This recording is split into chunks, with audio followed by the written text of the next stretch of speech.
नमस्कार, आप देख रहे हैं न्यूज इंडिया। आपके साथ मैं हूं अभिषेक। देहरादून में बनेगी देश की 5वीं साइंस सिटी। विज्ञान तकनीक को बढ़ावा देने की तैयारी है। सीएम पुष्कर सिंह धामी ने इनोवेशन पर जोर दिया है। छात्रों युवाओं में वैज्ञानिक सोच बढ़ेगी तो उत्तराखंड विज्ञान और तकनीक के क्षेत्र में नई पहचान बनाने की तैयारी में है। राजधानी देहरादून में देश की 5वीं साइंस सिटी स्थापित की जाएगी। मुख्यमंत्री पुष्कर सिंह धामी ने कहा कि विज्ञान तकनीक और इनोवेशन विकास की अहम ताकत है। साइंस सिटी के जरिए छात्रों और युवाओं में वैज्ञानिक सोच को बढ़ावा मिलेगा।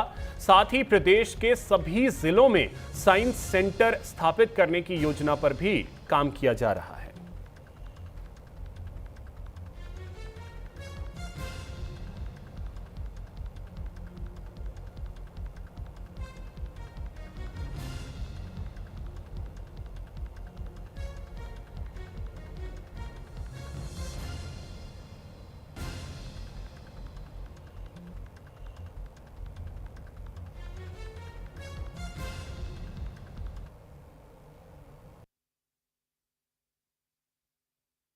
देखिए, आज का जो युग है वो साइंस एंड टेक्नोलॉजी और इनोवेशन का युग है। तो इस युग में हमें भी इसमें कदम ताल करना है और हम देश की 5वीं सबसे बड़ी साइंस सिटी का निर्माण यहीं देहरादून में कर रहे हैं। हर जिले में ऐसे साइंस सेंटर खोल रहे हैं जिससे कि हमारे यहाँ पर साइंस केवल लेबोरेटरी तक न रहे, वो हमारे यहाँ के सामान्य व्यक्ति को भी उसकी सुविधा के लिए काम आए, उसकी जो मुश्किलें हैं उसको आसान करे। साथ में यहाँ का जो एग्रीकल्चर है, यहाँ का टूरिज़्म है, यहाँ के जो हेल्थ सिस्टम है, आपदा प्रबंधन है, उन सभी में ये तकनीक हमारे लिए सुविधाजनक बने, उसके लिए काम करें। हमारा जो उत्तराखंड राज्य का यूकॉस्ट है उसके संयुक्त तत्वाधान में ये main streaming of science technology and innovation for the development of Uttarakhand इस डायलॉग का आयोजन किया गया। बड़ा सार्थक था, बड़ा लाभकारी है। बहुत एक्सपर्ट्स और अनुभवी लोग इसमें पार्टिसिपेट कर रहे हैं और सबसे खुशी की बात यह है कि हमारे स्कूल, कॉलेजेज, यूनिवर्सिटी के छात्र छात्राएं इसमें पार्टिसिपेट कर रहे हैं। They are the future leaders of the society और उद्देश्य इसका यह है कि सोसाइटी में हम एक साइंटिफिक टेम्पर का निर्माण कर सकें। सावन की कांवड़ यात्रा की शुरुआत अपने अंतिम चरण में पहुंच गई है। करोड़ों शिव भक्तों की आस्था को देखते हुए उत्तराखंड सरकार ने तैयारियां पूरी होने का दावा किया है। मुख्यमंत्री पुष्कर सिंह धामी ने कहा कि हरिद्वार में सुरक्षा, स्वच्छता, पेयजल, चिकित्सा और ट्रैफिक व्यवस्था को लेकर विशेष इंतजाम किए गए हैं। मुख्यमंत्री ने कांवड़ियों से प्रशासन के दिशा निर्देशों का पालन करने की भी अपील की।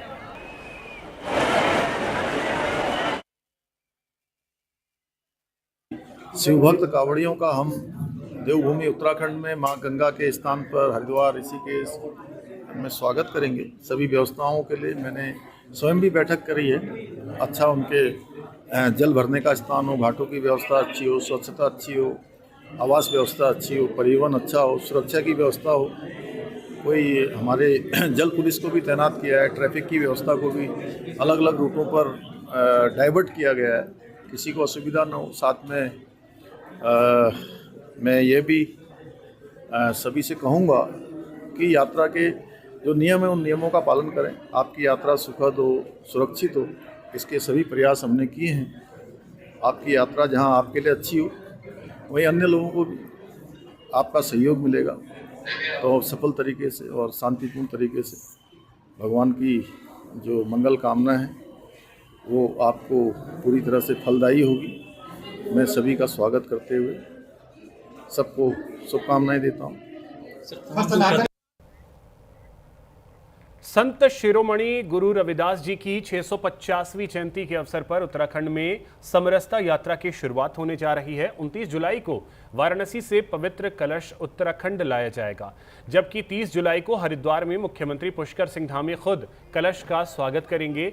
इसके बाद कलश यात्रा चोडियाला स्थित गुरु रविदास मंदिर पहुंचेगी, जहां विधि विधान के साथ इसकी स्थापना की जाएगी।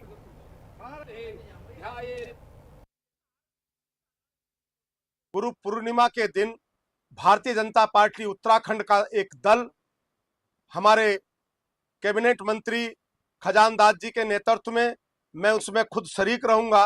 गुरु रविदास जी की जन्मस्थली बनारस जाएगा। अभी उसकी आज ही शुरुआत हो रही है और फिर 30 तारीख को हरिद्वार बॉर्डर पर आकर के, देवभूमि बॉर्डर पर आकर के माननीय मुख्यमंत्री जी उस कलश को रिसीव करेंगे और कलश लेकर के चुडियाला गांव में संत शिरोमणि सतगुरु रविदास मंदिर पर कलश स्थापित किया जाएगा। टिहरी गढ़वाल में बीजेपी युवा मोर्चा की पूर्व अध्यक्ष मनिका राणा ने अपने निष्कासन की खबरों को गलत बताया। जंतर मंतर पर नीट पेपर लीक के विरोध में हुए प्रदर्शन में शामिल होने को लेकर उन्होंने कहा कि छात्रों की मांगें पूरी हुई हैं और वह इससे खुश हैं। मनिका राणा ने स्पष्ट किया कि उन्हें पार्टी से निष्कासित नहीं किया गया है, बल्कि अप्रैल या मई में पद से मुक्त किया गया था और वह अभी भी पार्टी का हिस्सा है।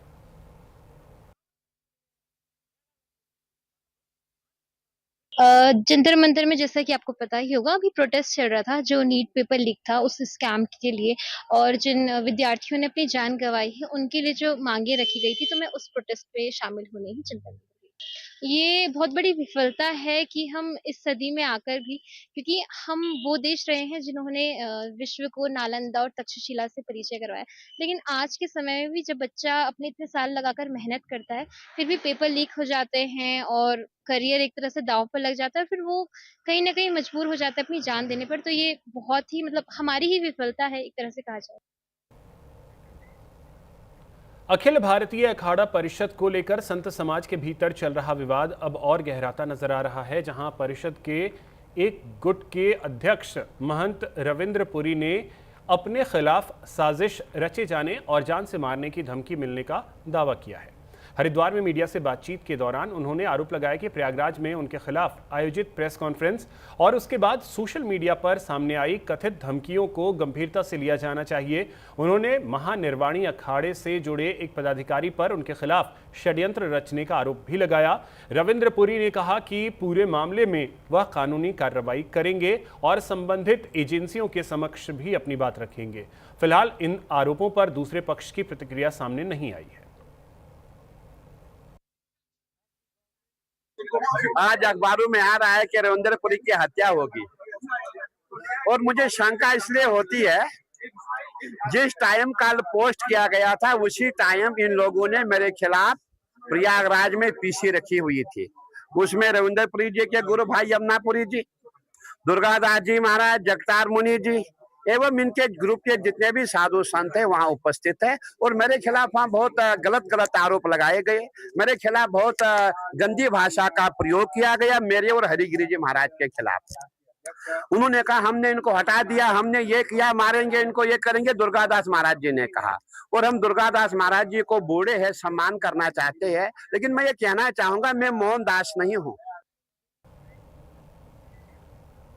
पिथौरागढ़ के बेरीनाग में 3 सूत्री मांगों को लेकर आंदोलन शुरू हो गया है, जहां व्यापार संघ, स्थानीय जनता और छात्र संघ ने शहीद स्मारक पर क्रमिक अनशन शुरू करते हुए महाविद्यालय मार्ग की मरम्मत, सामुदायिक स्वास्थ्य केंद्र को उप जिला अस्पताल का दर्जा देने और महाविद्यालय के खेल मैदान को स्टेडियम बनाने की मांग उठाई गई।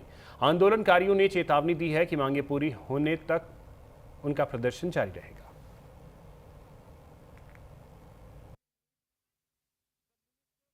हमेशा सामाजिक कार्यों में लगा रहता हूं, और जो आज डिग्री कॉलेज रोड की परिस्थिति है, मैं उस रोड में स्कूटर से जाते टाइम कई 2-3 बार गिर चुका हूं। मैंने कई पेपरों में भी इतिहास दिया है, और यहाँ पर धरना प्रदर्शन पे भी हम आज बैठे हैं, और जब तक हमारी मांगी पूरी नहीं होगी हम यहाँ पर बैठे रहेंगे, अनशन तक करेंगे। इसके बाद आज यहाँ पर कोई पार्टी और पॉलिटिक्स का सवाल नहीं है, यहाँ पर ये सम्रांति जनता का सवाल है। जी हमारी 3 मांगे हैं ये। एक है, फर्स्ट में है हमारा सड़क, डिग्री कॉलेज की सड़क है, नंबर दूसरा है हॉस्पिटल, नंबर तीसरा है महाविद्यालय का मैदान। इसलिए हम यहाँ अनशन में बैठे हैं आज। सबसे बड़ी समस्या हमारी है कि सड़क क्षतिग्रस्त हो रही है। हम वन विभाग में भी चले गए और PWD में भी चले गए और ये नगर पालिका में भी चले गए, किसी ने हमारी बात नहीं सुनी। हमने लिखित भी दे दिया और जो बड़े बड़े नेताजी लोग आते हैं उनके पास भी हम जाते हैं, गिड़गिड़ाते हैं, कोई हमारी मांग कोई नहीं सुनता है। तब हम इससे परेशान हो गए, हम आज अनशन में बैठे हैं। चीज़ों के लिए यहाँ पर बैठे हैं। नंबर 1 डिग्री कॉलेज की रोड के लिए, नंबर 2 डिग्री कॉलेज के खड्डे के लिए, नंबर 3 हॉस्टल के लिए। डिग्री कॉलेज की रोड इतनी खराब हो चुकी है, हम लोगों ने कितने बार बताया, हमारी बात कोई सुनता नहीं है। इसलिए हम यहाँ पर धरना प्रदर्शन में बैठे हैं। जब तक हमारी मांग पूरी नहीं होगी तब तक हम अनशन में बैठे ही रहेंगे। यहाँ पन्ना की क्षेत्रीय जनता 3 सूत्री मांग को लेकर यहाँ बैठे हुए हैं। पहली हमारी मांग है डिग्री कॉलेज रोड के सुधारीकरण के लिए, दूसरी मांग है हमारी जो हमारा CSC है इसको उप जिला अस्पताल बनाने के लिए, और तीसरी हमारी मांग है बेनाग महाविद्यालय का जो मैदान है इसको चौड़ीकरण करके इसको एक मिनी स्टेडियम के रूप में बनाने के लिए। और ये हमारी सभी मांगे पिछले 8-10 वर्षों से लगातार है, जो सिर्फ अभी तक ज्ञापनों तक रह गई हैं। हम सभी इस कर्मिक अनशन को आगे बढ़ा के आमरण अनशन तक बैठेंगे जब तक हमारी इन मांगों को यहाँ सही तरीके से इन मांगों पर काम करके इसको शुरू नहीं किया जाता। हमारे जो जिस पर बैठे हैं तब तक हमारे कर्मिक अनशन और आगे जाकर आमरण अनशन जारी रहेगा। नैनीताल जिले के कोटाबाग विकासखंड में पर्यावरण संरक्षण की दिशा में एक सराहनीय पहल की गई है। सुविधा संस्था ने किसानों को अब तक करीब 9000 फ्री फलदार पौधे वितरित किए।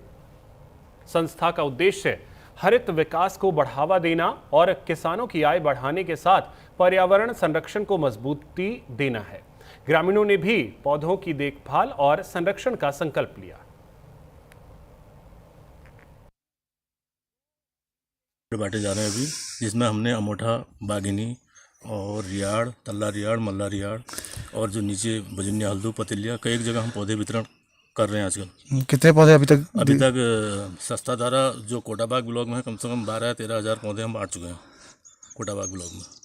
वैरायटी ये फार्मर की जो भी डिमांड है हम दे रहे हैं, जैसे आम, लीची, कटहल, अमरूद और नीम, ये 5 निःशुल्क दिए जा रहे हैं।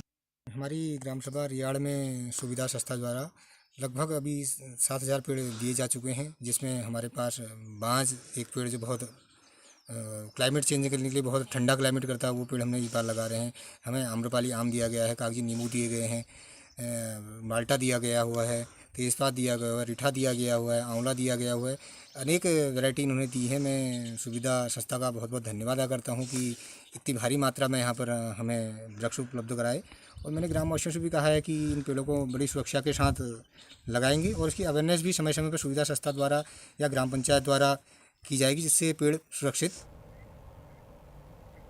उधम सिंह नगर के गदरपुर में मारपीट के बाद फायरिंग का मामला सामने आया है, जहां सरदारपुर गांव के पास कार सवार 3 युवकों को कुछ लोगों ने रोककर पहले उनके साथ मारपीट की और फिर गोली चला दी। फायरिंग में एक युवक के पैर में गोली लगने से वह घायल हो गया, जिसे इलाज के लिए रुद्रपुर रेफर किया गया है। पुलिस ने मामले की जांच के लिए टीम गठित कर आरोपियों की तलाश शुरू कर दी है।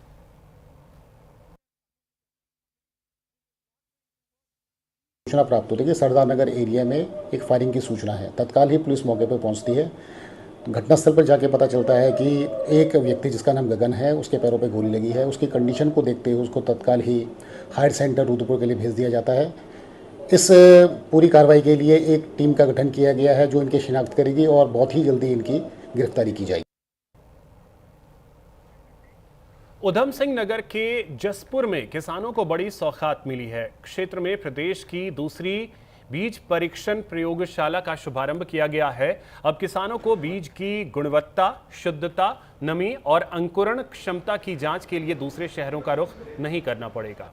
पूर्व सांसद बलराज पासी ने कहा कि इस प्रयोगशाला से किसानों को बेहतर बीज उपलब्ध कराने में मदद मिलेगी और कृषि उत्पादन को बढ़ावा मिलेगा।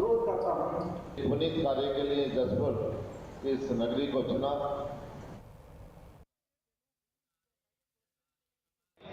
उत्तराखंड में सीड सर्टिफिकेशन के लिए एक ही हमारी प्रयोगशाला थी रुद्रपुर में, और लगभग 250 के आसपास कंपनियां हो गई हैं, तो काम बढ़ गया। इस कारण से इसको 2 हिस्सों में किया है।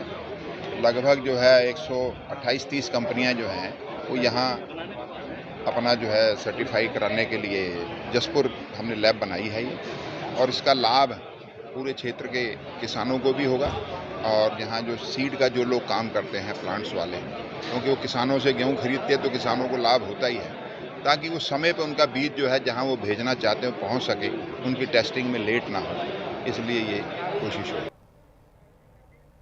मुख्यमंत्री पुष्कर सिंह धामी ने हरिद्वार के रुड़की स्थित राजकीय माध्यमिक विद्यालय में विद्या भारती अखिल भारतीय शिक्षा संस्थान उत्तराखंड की ओर से आयोजित प्रतिभा सम्मान समारोह में भाग लिया। इस दौरान सीएम धामी ने कार्यक्रम को संबोधित करते हुए कहा कि विद्या भारती हर गांव, हर घर तक पहुंच चुकी है।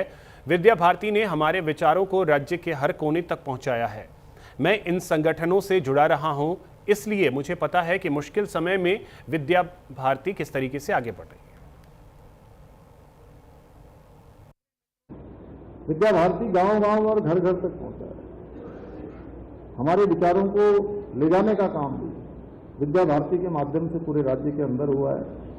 क्योंकि मैं इन संगठनों से बाल्यकाल से जुड़ा रहा हूं, इसलिए मैं जानता हूं कि आज फिर भी बहुत सारा विस्तार हो गया, लेकिन कठिन परिस्थितियों में हमारे राज्य के अंदर हमारे सभी विद्या भारती के आचार्यगणों ने, हमारे पदाधिकारियों ने, संगठन के काम करने वालों ने बहुत काम किया है और आज करीब 562 विद्यालयों का संचालन किया जा रहा है, जिसमें 1.25 लाख विद्यार्थी शिक्षा ग्रहण कर रहे हैं।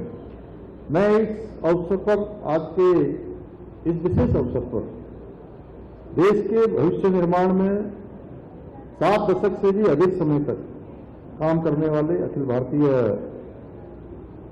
शिक्षा संस्थान और उसके सभी कार्यकर्ताओं को, सभी स्वयंसेवकों को, आचार्यगणों को, उनके शिक्षा जगत में किए गए इस महान योगदान के लिए उन सभी को मैं नमन करना चाहता हूं। मुख्यमंत्री पुष्कर सिंह धामी का देहरादून में एक सहज और आत्मीय अंदाज देखने को मिला, जहां पुलिस लाइंस स्थित हेलीपैड पर मुख्यमंत्री ने एक स्कूली छात्रा से मिलने के लिए खुद पैदल जाकर उससे बातचीत की। इस दौरान उन्होंने बच्ची की पढ़ाई लिखाई के बारे में जानकारी ली और उसका उत्साहवर्धन किया। यह मुलाकात वहां मौजूद लोगों के बीच चर्चा का विषय बनी है। आप स्कूल से आ गई, अब जाएंगे, छुट्टी है आपसे मिलने के लिए बहुत। कौन सी क्लास में पढ़ती हैं? थर्ड में। यहाँ पर क्या कर रही थी बेटा?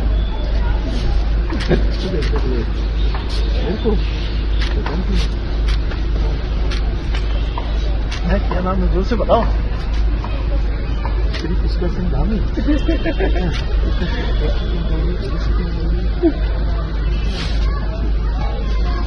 आप स्कूल से आ गई, अब जाएंगे। रुड़की से मुख्यमंत्री पुष्कर सिंह धामी ने शिक्षा और कांवड़ यात्रा को लेकर बड़ा संदेश दिया। आनंद स्वरूप आर्य सरस्वती विद्या मंदिर में नवनिर्मित भवन का लोकार्पण करने पहुंचे मुख्यमंत्री ने कहा कि गुणवत्तापूर्ण शिक्षा और संस्कार सरकार की प्राथमिकता है। उन्होंने नई शिक्षा नीति और मेधावी छात्रों के लिए चलाई जा रही योजनाओं का भी जिक्र किया। वहीं कांवड़ यात्रा को लेकर श्रद्धालुओं से प्रशासन के दिशा निर्देशों का पालन करने की अपील की।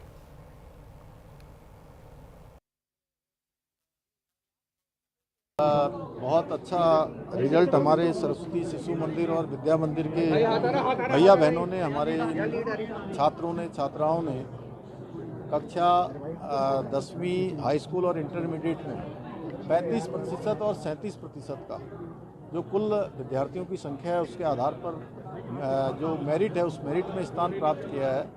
मैं उन सभी को बधाई देता हूं और हमारे विद्या मंदिर और शिशु मंदिरों से पढ़कर बच्चे ज्ञानवान बन रहे हैं, चरित्रवान बन रहे हैं, संस्कारवान बन रहे हैं, विद्यावान बन रहे हैं, हर क्षेत्रों में जा रहे हैं। मैं उन सभी को बहुत बधाई देता हूं और शिक्षा हमारी सभी बच्चों के लिए पहली प्राथमिकता है, सर्वोच्च प्राथमिकता है कि बच्चों को अच्छी शिक्षा मिलनी चाहिए, अच्छे संस्कार मिलने चाहिए। उसको लेकर राज्य सरकार के स्तर पर भी काम किए जा रहे हैं। नई शिक्षा नीति लागू करने वाला राज्य उत्तराखंड पहला राज्य है। हम मॉडल क्लासेज की स्थापना भी कर रहे हैं, स्मार्ट क्लासेज बना रहे हैं, उच्च शिक्षा में भी बहुत सारे काम कर रहे हैं। बच्चों को 10वीं और 12वीं में उनको छात्रवृत्ति भी प्रदान कर रहे हैं। भारत भ्रमण पर टॉपर्स को ले जाने का भी हमने प्रावधान किया है। हमारा प्रयास है कि शिक्षा के क्षेत्र में हमारे सभी बच्चे होने जा रही है सर। कांवड़ यात्रा के लिए पूरी तैयारियां कर ली हैं। मैंने स्वयं समीक्षा बैठक भी की है और सभी शिव भक्त कांवड़ियों का हम यहाँ स्वागत करेंगे। हमारे राज्य में जो हरिद्वार है, ऋषिकेश है, ये पूरे देश भर के शिव भक्तों का एक केंद्र बनता है, तो उनको कोई असुविधा न हो सब प्रकार से। और मैं सबसे ये भी कहूँगा साथ में जो यात्रा के नियम हैं उन नियमों का भी पालन करें, अपनी भी सुरक्षा करें, सभी को जो है हर प्रकार से सुविधा। चूँकि ये क्षणिक है और जो लोग इस प्रकार का कृत्य कर रहे हैं, मैं समझता हूँ कि हमारे आने वाले जो बच्चे हैं, छोटे बच्चे भी हैं, जिनको आज वैसे तो बहुत लोग जेन जी कहते हैं, लेकिन मैं उनको इंजी कहता हूँ, इंडियन जनरेशन, वो बच्चे भी भली बात ही समझ रहे हैं कि हमारे यहाँ पर हिंसा, अपराध, इस प्रकार की जो अव्यवस्था, इसका कोई स्थान नहीं है, क्योंकि हम संस्कारवान देश के लोग हैं और हम तो पूरी दुनिया को अपना परिवार मानते हैं। कहते हैं कि अयम निजम परोवेति गणना लघु चेतसाम उदार चरित्रा नाम वसुधैव तो कुटुंबकम। इस प्रकार की भावना हमारे यहाँ का संस्कार और हमारी संस्कृति रही है, तो मैं समझता हूँ कि ये क्षणिक है।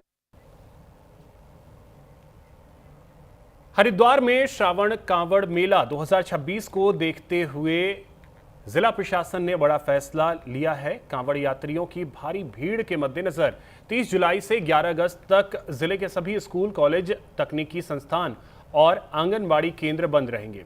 जिलाधिकारी मयूर दीक्षित ने छात्रों की पढ़ाई प्रभावित न हो, इसके लिए सभी शिक्षण संस्थाओं को इस अवधि में ऑनलाइन कक्षाएं संचालित करने के निर्देश दिए हैं।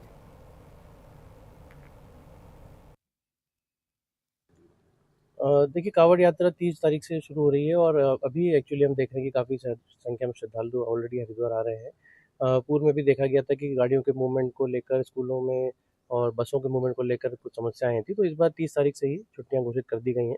30 जुलाई से लेकर 11 अगस्त तक सभी शैक्षणिक संस्थान बंद रहेंगे और आंगनबाड़ी सेंटर्स को भी बंद रखने के आदेश किए गए। सावन के सोमवार पर देहरादून के प्रसिद्ध टपकेश्वर महादेव मंदिर में आस्था का जन सैलाब उमड़ पड़ा। तड़के से ही हजारों श्रद्धालु भगवान शिव के जलाभिषेक और दर्शन के लिए मंदिर पहुंचे। हर हर महादेव और बम बम भोले के जयकारे गूंजते नजर आए। बारिश के बावजूद श्रद्धालुओं का उत्साह कम नहीं हुआ।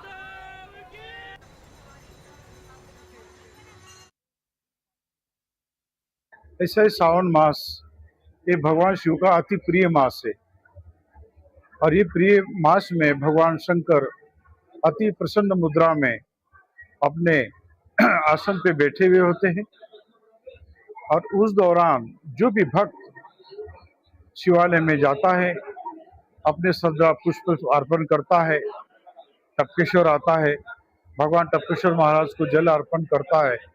भगवान टपकेश्वर महाराज इस वक्त प्रसन्न मुद्रा में बैठे हुए, क्योंकि भगवान शंकर साक्षात यहाँ पे आदर्श रूप में इसी शिवलिंग में निवास करते हैं।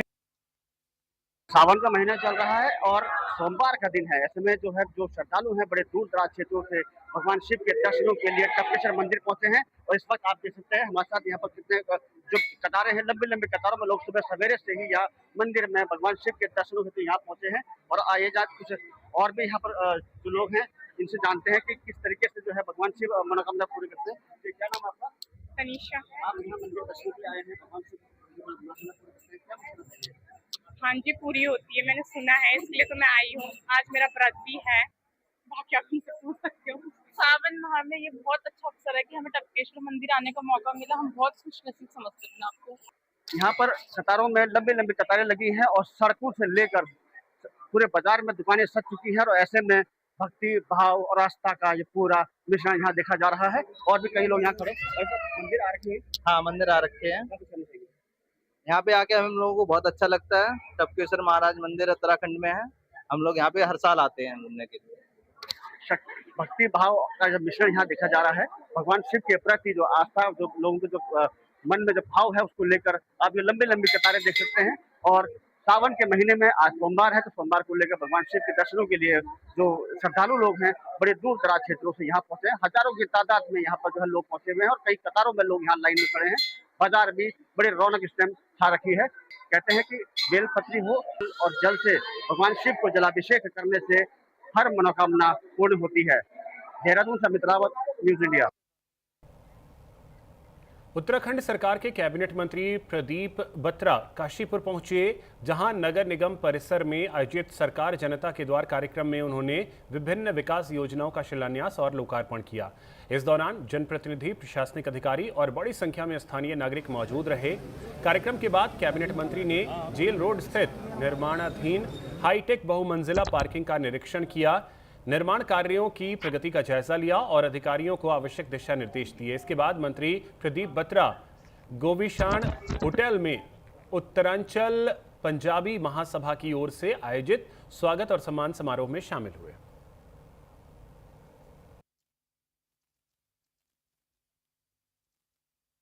काशीपुर नगर निगम में आना हुआ। हमारे साथ हमारे नगर निगम के मेयर दीपक बाली जी मौजूद हैं, हमारे साथ हमारे लोकप्रिय विधायक सीमा जी मौजूद हैं। यहाँ पर उपस्थित सभी पदाधिकारियों, सभी यहाँ काशीपुर के सम्मानित नागरिक उपस्थित हैं, महानुभाव उपस्थित हैं। सभी का एक बार पुनः धन्यवाद करता हूँ जो कार्यक्रम यहाँ पर उन्होंने आयोजित किया। और मैं समझता हूँ कि जिस दिन की सरकार द्वारा हर व्यक्ति को लाभ मिल रहा है और जो हमारा लक्ष्य है भारतीय जनता पार्टी का कि सरकारी योजनाओं का लाभ जो है हर व्यक्ति तक पहुँचे, तो उस और हम लोग आगे बढ़ रहे हैं। माननीय मुख्यमंत्री पुष्कर सिंह धामी जी के नेतृत्व में लगातार पूरे प्रदेश में विकास कार्य चल रहे हैं, लोकार्पण हो रहे हैं। तो इसी के साथ इस बुलेटिन में इतना ही। नमस्कार।